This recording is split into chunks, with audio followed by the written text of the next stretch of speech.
você viu o edital publicado para o concurso da Polícia Militar do Rio Grande do Norte. A banca organizadora é a IBFC e veja só, nós temos 1.158 vagas. Inscrições até 22 de fevereiro e as provas 26 de março, bem pertinho, não é verdade? Então temos que nos preparar bem para esta prova, para que a gente garanta aí uma vaga, não é verdade? Olha, muito prazer, eu sou a professora Zezé Barino e eu trabalho com a matéria mais bonita do mundo, que é o português, mas também é uma das que mais reprovam, né? E eu trabalho há 39 anos com concursos públicos. Eu gostaria de conversar um pouquinho com você a respeito dessa banca, a respeito do edital e também resolver algumas questões da banca IBFC para que você possa conhecê-la. Então vamos lá. Bem, o programa de língua portuguesa. Veja que eles colocaram compreensão de texto e interpretação de texto. Você sabia que existe diferença? Você sabia quando se fala em compreender, é o ato de você entender? Então a resposta está escrita no texto. Você sabia que quando fala em interpretar, nós teremos questões que dizem sobre inferência, pressuposto, subentendido, e isso daí a resposta não está escrita. Você detecta isso às vezes por meio de uma palavra, de uma expressão. Então, olha, pelo próprio enunciado, a gente sabe como tem que procurar a resposta no texto. Importante a gente saber isso. Veja que podem ter os textos verbais, né, e os não verbais, aqueles que usam, por exemplo, uma ilustração, como você tem lá um quadrinho, uma tirinha, né, uma propaganda, que às vezes a imagem é que está ali falando para você. Entra aqui a tipologia textual e gêneros textuais. Quando a gente fala em tipologia, por exemplo, você sabe a diferença de um texto argumentativo para um expositivo? Você sabe o que é um texto injuntivo? Quer aprender agora? Um texto injuntivo ou, né, por injunção, é o mesmo que instrucional. Melhorou, né? É aquele texto que dá uma instrução. Então, por exemplo, se você tem lá um manual para poder montar um guarda-roupa, isso é um texto instrucional, isso é um texto injuntivo. E vamos lá para gêneros textuais. Então, temos, por exemplo, qual a diferença de crônica para conto? Qual a diferença que existe de notícia para reportagem? Então, tudo isso nós precisamos saber. Veja que aparece aqui falando do sistema ortográfico, ou seja, falando da ortografia oficial. E quando fala em ortografia, não é olhar apenas se a palavra se escreve com S ou com Z, com J ou com G. Nós temos aqui dentro também que observar parônimos e homônimos, então o uso de ratificar, retificar, infringir, infligir.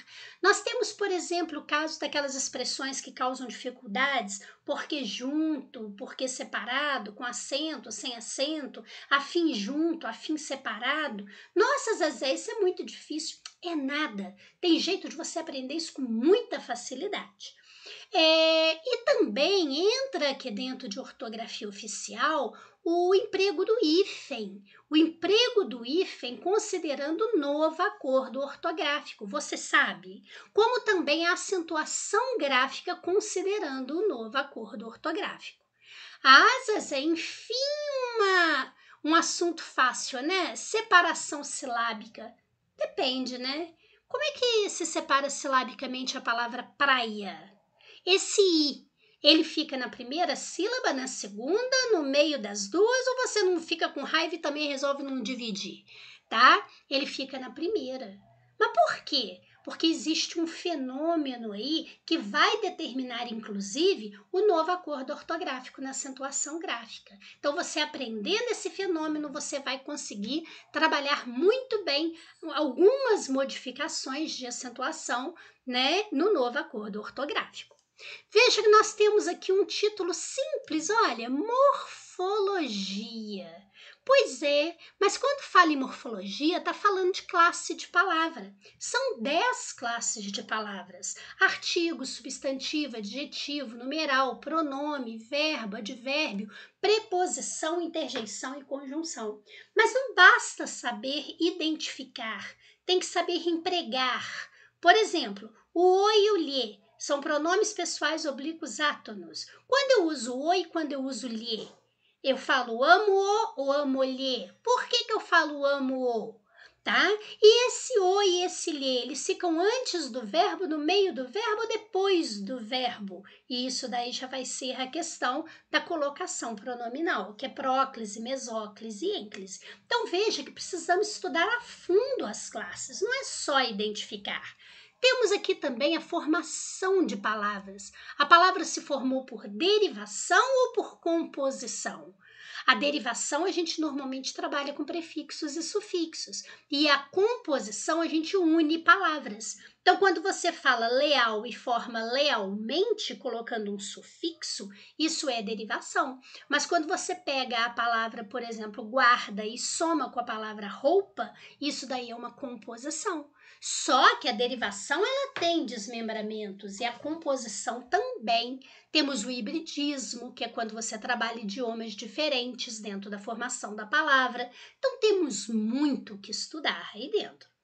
Veja que aparece aqui, ó, falando da sintaxe da oração e do período. Então, quando fala em sintaxe, são as funções sintáticas. Daí, a gente tem que trabalhar sujeito, predicado, os objetos, objeto direto, objeto indireto, direto e indireto, complemento nominal, adjunto de nominal, aposto, vocativo, predicativo, agente da passiva. Você sabe a diferença de um adjunto de nominal para um complemento nominal? Você acredita que isso pode ser muito mais fácil que você imagina? Tá? É só a gente ir direto ao ponto, não ficar dando muita volta, não é? E temos que trabalhar aqui dentro também as orações. Então, nós temos a oração coordenada, a oração subordinada. Então, a subordinada, ela pode ser adjetiva, substantiva, adverbial. Você sabia que cada uma tem uma marquinha que é só dela? Você vai bater o olho e você vai conseguir identificar a oração? Pois é. E você sabe que você precisa estudar a sintaxe para você conhecer bem crase, para você conhecer regência, para você conhecer concordância, para você saber pontuação. Então, tudo interligado aqui. E veja que aparece também a questão da semântica. Quando se fala em semântica, está falando em sentido. Daí, você vai procurar, por exemplo, o sentido de uma palavra, quando esse sentido é semelhante, isso é um sinônimo. Quando for o mesmo sentido, você está fazendo uma paráfrase, porque parafrasear é escrever a mesma coisa em outras palavras. E vem aqui dentro também a questão das figuras de linguagem. Então vem metáfora, metonímia, comparação, eufemismo, hipérbole. Por exemplo, a maioria das pessoas confundem metáfora com comparação. Sabe como você resolve isso rapidinho? Se eu falo para você assim, ele é um leão, isso é uma metáfora. Agora, se eu falar ele é como um leão, ele é tal qual um leão, isso é comparação. Viu? A presença desse conector como, tal qual, faz com que isso seja uma comparação e não uma metáfora. Viu? É assim que a gente tem que aprender, rapidinho, principalmente quando a prova está muito perto. Não é verdade? O programa é enorme, tá? Mas é pouquinha coisa, não é pouquinha coisa não. Tem muito que estudar aí dentro. É por isso que eu organizei um curso de português em questões comentadas da banca IBFC. São 100 questões de português da banca e eu corrijo uma por uma, explicando ali dentro o conteúdo necessário. Então você faz lá uma primeira prova que eu passo para você da banca IBFC, em seguida você corrige. E aí, eu te passo o gabarito e em seguida você vai assistir a minha aula. Na minha aula, eu explico uma por uma, explicando inclusive a matéria necessária ali dentro. tá?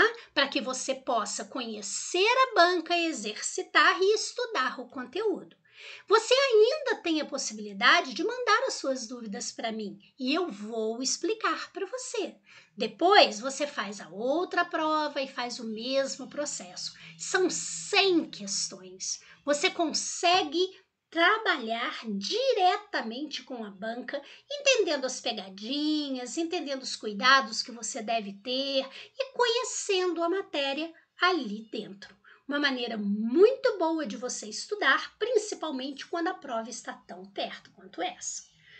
Bem, eu coloquei aqui 2 questões da banca IBFC, as 2 de 2022. Você vai observar que a primeira diz assim: no período, convém que a primeira frase seja cintilante. O verbo destacado constitui a oração principal. Então, foi feita uma afirmação. Pode-se afirmar que ele está flexionado na terceira pessoa do singular. Então, você vai observar o seguinte: isso é singular. Eu falo para você, ele convém, com acento agudo, isso é singular. Se fosse plural, eu teria que dizer eles convêm. Com um é apenas, mas o acento circunflexo. Não é em, não. Convém, não. Cuidado, tá? E outra coisa, se fosse e, nós não teríamos mais o acento circunflexo, porque o e e o o, esses grupos aqui, veem, creem, leem, deem, vou, cou, perdoo, perderam o acento circunflexo no novo acordo ortográfico. Então, aqui está dizendo que essa forma convém está no singular. É verdade, pelo que eu te mostrei aqui. Agora, está querendo saber o seguinte, e o seu sujeito é? Então, qual é o sujeito de convém? Você vai notar que a oração ali é apenas o convém. Bem, o que você vai perceber aqui, lembra que eu falei para você que cada oração tem uma marca? Pois é, você poderia aqui substituir essa segunda oração, que a primeira frase seja cintilante, por isto. Toda vez que você pode trocar uma oração por isto, nisto, com isto, toda vez que você puder substituir, será uma oração subordinada, substantiva, sempre oração subordinada substantiva. E como você analisa que tipo de oração é essa? Você vai fazer isso aqui, ó. Convém isto. Ou seja, você está dizendo que isto convém. Então, na verdade, esse isto aqui é o sujeito do convém, é o que convém. Daí, aquela oração lá de cima faz papel de sujeito. É uma oração subordinada substantiva subjetiva. Oração subordinada substantiva subjetiva é a oração que faz papel de sujeito, que também é chamado de sujeito oracional. Ou seja, é uma oração que funciona como sujeito. Daí a resposta é letra C. O que você vai observar aqui dentro? Presta atenção numa coisa importante, além disso tudo que eu expliquei para você. Aqui eu só tenho a oração principal, é apenas um verbo. Então, o que você vai perceber? Não temos mais nada escrito aqui dentro. Daí não pode, por exemplo, ser um sujeito composto. Sujeito inexistente é o mesmo que oração sem sujeito. São casos específicos, como aquele do verbo haver, no sentido de existir, né? O verbo existir ou acontecer, os verbos que indicam fenômenos da natureza, então também não. Nós temos aqui a indeterminado. Indeterminado, nós temos casos específicos. É quando o verbo está na terceira pessoa do plural ou terceira pessoa do singular mais se. Quando eu falo, por exemplo, precisa-se de material escolar. Então, veja que ali em cima eu não tenho o se. E isso ocorre quando o sujeito não está escrito. Então, também não é verdade. E desinencial é aquele falecido sujeito oculto, tá? Esse talvez pudesse confundir a pessoa achando que é ele convém. Não, convém isto. Então, para ser o sujeito oracional tem que ter verbo. E realmente a próxima oração tem o verbo ser, quando diz seja cintilante. Tá vendo? É assim que a gente estuda. Claro, a gente trabalha todos os tipos de sujeito nas questões que exigem isso, certo? Veja agora uma outra questão do IBFC 2022, da mesma prova para oficial de justiça. E diz assim: sabendo que o verbo convir é irregular, assinale a alternativa em que se erra no registro de sua flexão. Então toma cuidado, a banca ora cobra está correto, ora está incorreto, então sempre destaque o que você está procurando. O que você tem que saber aqui, ó? Você tem que saber que o verbo convir, ele é derivado do verbo vir. Igual, por exemplo, o verbo prever, ele é derivado do verbo ver. Como, por exemplo, o verbo conter é derivado do verbo ter. Então, para você saber como vai ficar a forma, basta você procurar o verbo de origem. Por exemplo, se fosse o verbo prever, aparece escrito lá: ele preveu o acidente. Será que isso está correto? É o verbo ver. Se fosse o verbo ver, como você falaria? Ele viu o acidente. Então, não é preveu, tem que ser previu. Tá vendo? É assim que você faz. E é assim que você vai resolver essa questão. Você tem que olhar como ficaria o verbo vir, porque o verbo convir é derivado do verbo vir, certo? Então vamos lá. O primeiro aqui diz o seguinte: todos convinham que era a melhor saída. Se fosse o verbo vir, você falaria que todos vinham. Então todos convinham, tá certo? Vamos para a letra C. Quando convier, busque apresentar sua posição. Então, se fosse o verbo vir, você falaria quando vier. Então, quando convier, tá certo? E na letra D, se fosse o verbo vir, suas atitudes virão. Aotil, né? Futuro. Aotil é futuro. Convirão, tá certo? Se fosse AM, seria passado. Então, nesse caso aqui, virão, daí convirão, tá certo? Se conviesse, você deveria pronunciar. Então, se viesse, daí se conviesse. Agora, olha a letra B. Ela diz assim: nessa situação, seu discurso não conviu. Se fosse o verbo vir, como que você falaria? Nessa situação, seu discurso não veio. Então, não é conviu, é conveio.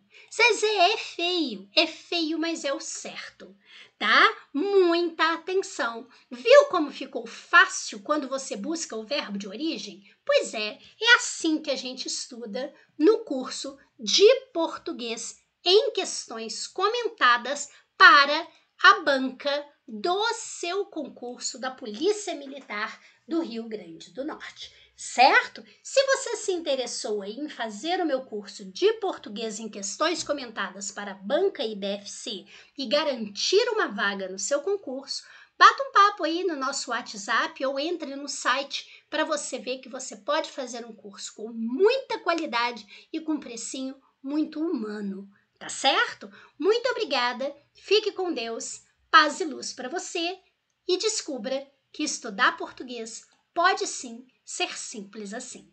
Até mais!